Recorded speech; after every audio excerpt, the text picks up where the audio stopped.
सँडविचसोबत जी Mumbai style हिरवीगार चटणी मिळते ना, तीच चटणी आज माझा भाऊ घरच्या घरी बनवतोय. सुरुवातीला सँडविच खात म्हणतोय मस्त झाली आहे. ही चटणी सँडविच, ढोकळा, समोसा, वडापाव कशासोबतही एक नंबर लागते. म्हणून आज त्यालाच म्हटलं, जरा तुझ्या हातची फेमस चटणी बनवून दाखव बरं.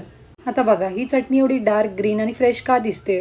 त्यासाठी घेतली भरपूर कोथिंबीर, थोडासा पुदिना आणि सर्वात महत्त्वाची आपली पालक. पालकमुळे चटणीला मस्त हिरवा गडद रंग येतो आणि फूड कलरची गरजच भासत नाही. तिखटपणासाठी 5 ते 6 हिरव्या मिरच्या, चवीसाठी थोडा लसूण पाकळ्या. हे सर्व साहित्य मी त्याला व्यवस्थित स्वच्छ धुवून दिलं. त्यानंतर त्याने मिक्सरच्या भांड्यामध्ये हिरवीगार कोथिंबीर टाकली. त्यानंतर थोडासा पालक घेतला गडद हिरवा रंग येण्यासाठी.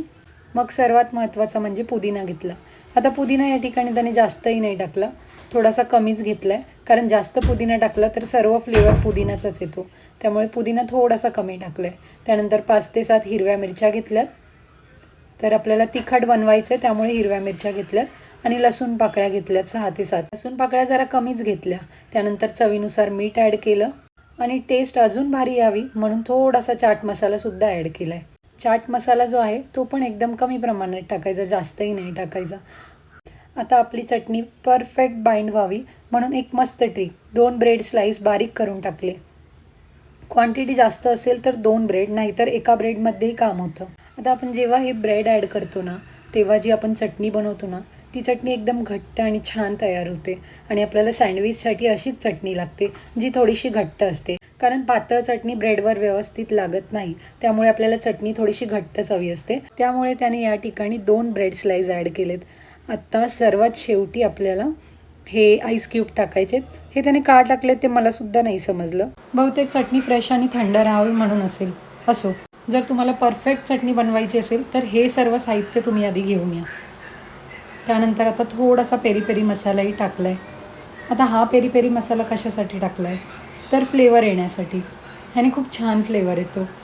ऑप्शनल आहे हा, पण टेस्ट भारी येते.